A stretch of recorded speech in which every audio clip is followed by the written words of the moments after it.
Hey guys, कैसे हैं आप सभी।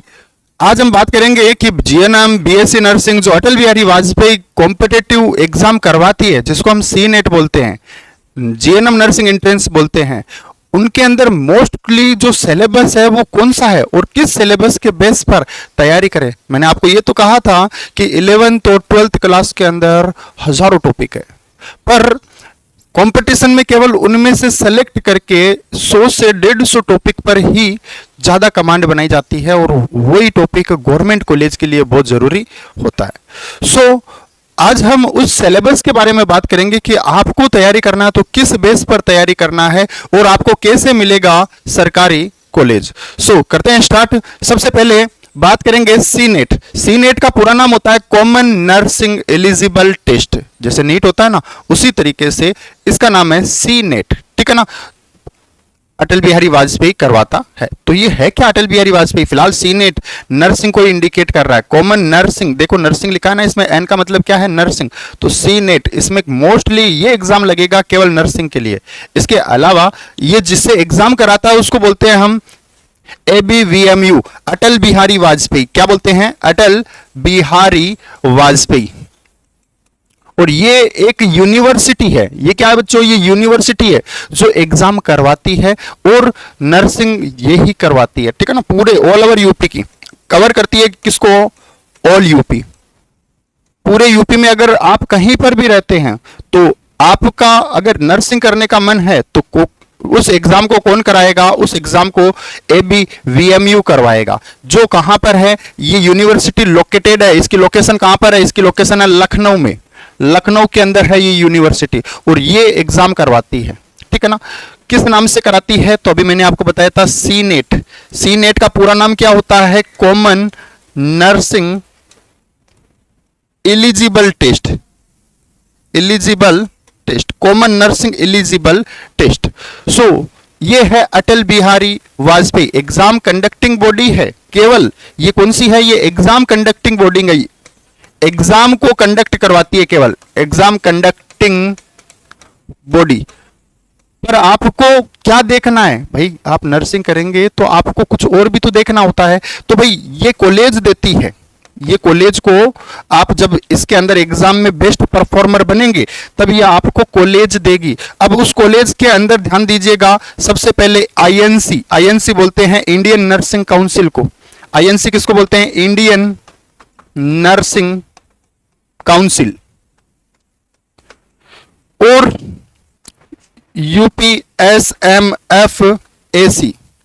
इसका मतलब होता है यूपी स्टेट मेडिकल फैकल्टी से अप्रूव्ड कॉलेज होना चाहिए। ये दो चीजों की मान्यता, जिस कॉलेज में आप जाएंगे उस कॉलेज के अंदर इनसे रिलेटेड मान्यता होनी चाहिए, ठीक है ना। अब इनमें इनसे रिलेटेड मान्यता होगी तभी वो रजिस्टर्ड होगी, ठीक है ना। सो ध्यान देना, ये है ABVMU का कॉन्सेप्ट। अगला सुनो, नर्सिंग का स्कोप आने वाले फ्यूचर में बहुत अच्छा है क्योंकि देश विदेश में इसकी डिमांड कंटिन्यूअसली बढ़ रही है। ऐसा तो नहीं है, आज आप देखेंगे अभी जर्मनी का, अभी यूके का बहुत अच्छा पैकेज चल रहा है।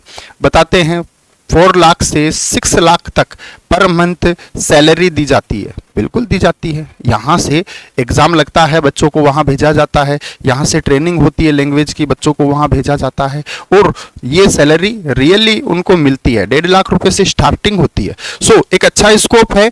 आगे की बात करें तो फिजिक्स का सिलेबस क्या होगा? सिलेबस एक रूट होती है और अगर आपने उस रूट को पकड़ के रखा है इसका मतलब आप डेफिनेटली एक उस लेवल की तैयारी कर रहे हैं जिस लेवल पर आपको जाना है। सो फिजिक्स के अंदर क्या क्या ऐसे कॉन्सेप्ट होंगे जो इंपॉर्टेंट बनेंगे एग्जाम की दृष्टि से, मोस्ट इंपॉर्टेंट होंगे। तो ध्यान देना, फिजिक्स के अंदर टॉपिक आते हैं और कौन कौन से टॉपिक आते हैं? पहला आता है लॉ ऑफ मोशन।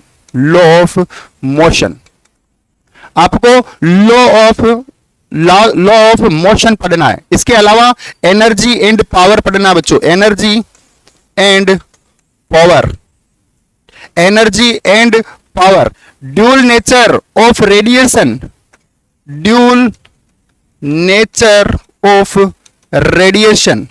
रेडिएशन का ड्यूल नेचर के बारे में आपको पता होना चाहिए, उससे रिलेटेड आपकी प्रैक्टिस होनी चाहिए। एटॉमिक फिजिक्स के बारे में आपको पता होना चाहिए। Atomic physics, atomic physics, semiconductor आपको पता होना चाहिए। एटॉमिक फिजिक्स के अलावा अगर बात करें तो semiconductor device, semiconductor device, semiconductor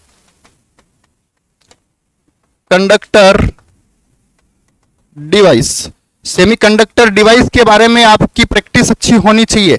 और एटॉमिक फिजिक्स के अलावा आप न्यूक्लियर फिजिक्स को भी ध्यान रखिएगा। Nuclear physics, nuclear physics. So ये टॉपिक आपको रीड करना है, ये टॉपिक आपको फिजिक्स के बेस पर तैयार करना है। एटॉमिक फिजिक्स है, सेमीकंडक्टर है, न्यूक्लियर फिजिक्स है, लॉ ऑफ मोशन है, पावर है, एनर्जी है, और नेचर ऑफ और क्या होगा बच्चों, ड्यूल नेचर ऑफ रेडिएशन। इसके अलावा ध्यान देना, फिजिक्स के अंदर सबसे महत्वपूर्ण क्या बनता है, फिजिक्स के अंदर सबसे महत्वपूर्ण बनता है यूनिट का कॉन्सेप्ट। पूछा जाएगा कि इसकी एसआई यूनिट कौन सी है, इसकी एसआई यूनिट कौन सी है। तो आपको उस एसआई यूनिट को सभी की याद रखना है कि एनर्जी की एसआई यूनिट क्या होती है। ठीक है, सो ये रहेंगे फिजिक्स के कुछ मोस्ट इंपॉर्टेंट टॉपिक।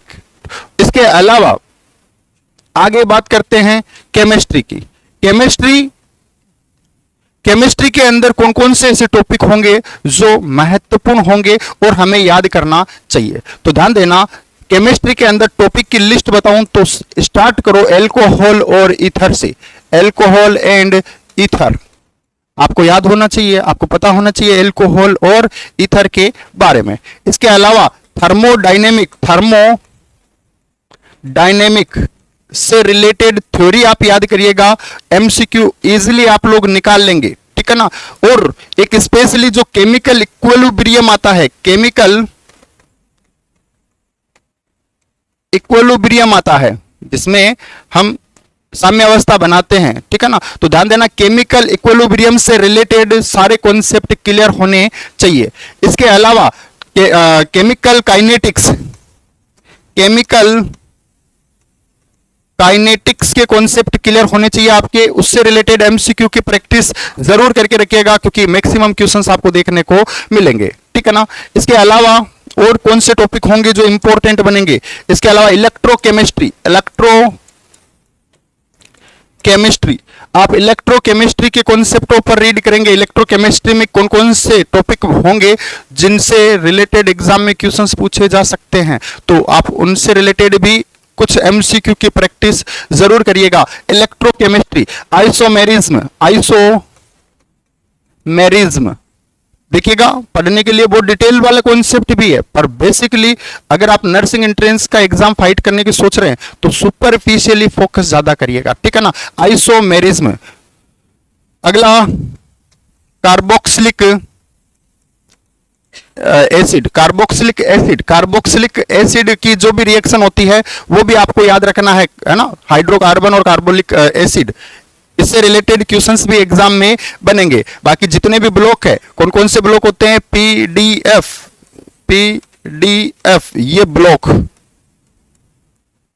इस ब्लॉक से रिलेटेड क्वेश्चंस भी पूछे जाएंगे। पी ब्लॉक, डी ब्लॉक और एफ ब्लॉक, इनसे रिलेटेड क्वेश्चंस भी एग्जाम के अंदर आएंगे। सो आपका ये कॉन्सेप्ट भी क्लियर होना चाहिए। ठीक है ना।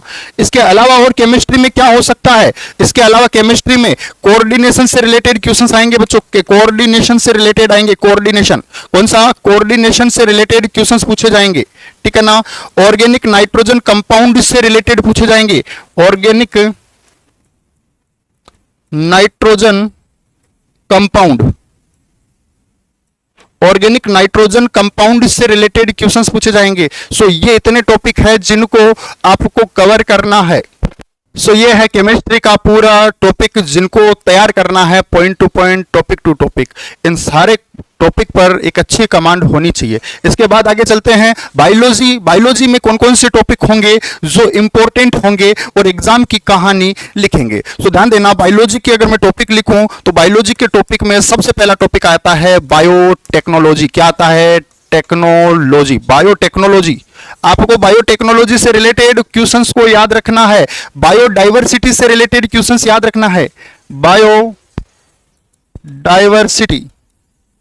बायोडाइवर्सिटी से रिलेटेड क्वेश्चंस को आपको याद रखना है। इकोलॉजी के कॉन्सेप्ट एग्जाम में पूछे जाते हैं। सो इकोलॉजी के कॉन्सेप्ट आपको सबसे ज्यादा देखने को मिलेंगे। एग्जाम है उसके अंदर आपको 1 से 2 क्वेश्चंस इकोलॉजी के डेफिनेटली देखने को मिलेंगे। इसके अलावा सेल से रिलेटेड कॉन्सेप्ट आएंगे, सेल, ठीक है ना, सेल और टिश्यू से रिलेटेड आपके एग्जाम में क्वेश्चंस आपको देखने को मिलेंगे। रिप्रोडक्शन से रिलेटेड क्वेश्चंस देखने को मिलेंगे। रिप्रोडक्शन में 2 कॉन्सेप्ट आएंगे, प्लांट आएगा और ह्यूमन आएगा। ह्यूमन रिप्रोडक्शन भी पूछा जाएगा और प्लांट रिप्रोडक्शन भी पूछा जाएगा। इससे रिलेटेड एमसीक्यू एग्जाम के अंदर बनेंगे। इसके अलावा genetics Grigor John Mendel plus उनके द्वारा किए गए सारे एक्सपेरिमेंट, उससे रिलेटेड कॉन्सेप्ट एग्जाम के अंदर आएगा। अगला आता है human health and disease. Human health and disease से रिलेटेड बीमारी, उनके positive agent, mode of transmission, incubation period और सिम्टम्स क्या होंगे और उनके डायग्नोस्टिक क्राइटेरिया क्या होंगे, इससे रिलेटेड क्वेश्चंस एग्जाम के अंदर बनेंगे। सो इन पॉइंटों को भी आपको तैयार रखना है। ये बायोलॉजी के कुछ स्पेशल टॉपिक है और मोस्ट इंपॉर्टेंट है, ध्यान देना, इससे भी क्वेश्चंस बनते हैं। इसके अलावा बायोकेमिस्ट्री पूछी जा सकती है बच्चों, ध्यान देना। इसके अलावा और क्या हो सकता है, बायोकेमिस्ट्री से रिलेटेड बॉडी के अंदर होने वाली chemical reaction, metabolic process, digestive system में होते हैं ना कैटाबॉलिक, एनाबॉलिक, वो रिएक्शन यहां पर पूछ सकते हैं। टॉक्सोनॉमी से रिलेटेड क्वेश्चंस पूछे जाएंगे। टॉक्सोनॉमी से रिलेटेड क्वेश्चंस एग्जाम की कहानी लिखेंगे। और प्लांट फिजियोलॉजी आपको याद रखनी है बच्चों। और क्या याद रखना है, प्लांट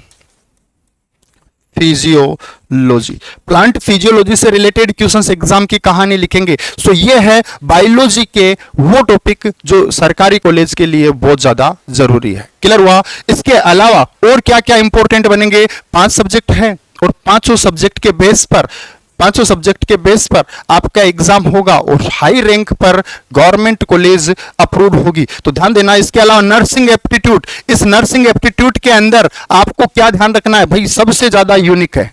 ये क्या है, सबसे ज्यादा यूनिक है। और इसके अंदर नर्सिंग स्ट्रीम पूछी जाती है। क्या ये पूछी जाती है, नर्सिंग स्ट्रीम के बेसिक कॉन्सेप्ट, सबसे बेसिक कॉन्सेप्ट। अरे नीट की तैयारी प्लस नर्सिंग कंपटीशन वाले एमसीक्यू का यहां पर कोई रोल नहीं है। यहां पर नर्सिंग एप्टीट्यूड में नर्सिंग के बेसिक कॉन्सेप्ट पूछे जाते हैं। तो ध्यान रखना, यहां पर ये 40 नंबर का स्पेसिफिक है, ये 40 नंबर का स्पेशल क्वेश्चंस आएंगे। यहां पर 40 मार्क के हैं और बेसिक कॉन्सेप्ट यहां पर पूछे जाएंगे। जैसे नर्सिंग क्या है, नर्सिंग के अंदर क्या क्या स्टैंडर्ड होते हैं, इक्विटी का मतलब होता है जैसे रेस्पेक्ट और डिग्निटी वाला कॉन्सेप्ट कैसा है, और नर्सिंग के अंदर कौन कौन से डिपार्टमेंट होते हैं, लोगो का क्या क्या मतलब होता है। लोगो लगाते हैं ना, लोगो आप लोगों ने देखा होगा हॉस्पिटल में बहुत सारे लोगो लगे होते हैं, तो उन प्रत्येक लोगों का मतलब क्या है। तो ये सारे कॉन्सेप्ट नर्सिंग एप्टीट्यूड के होंगे, ठीक है ना। इसके बाद में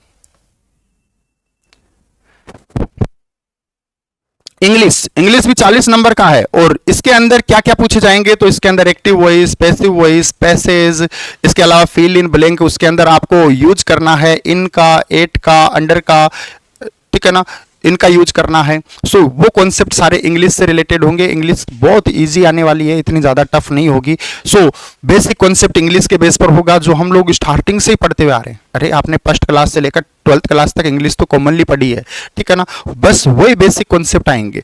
इस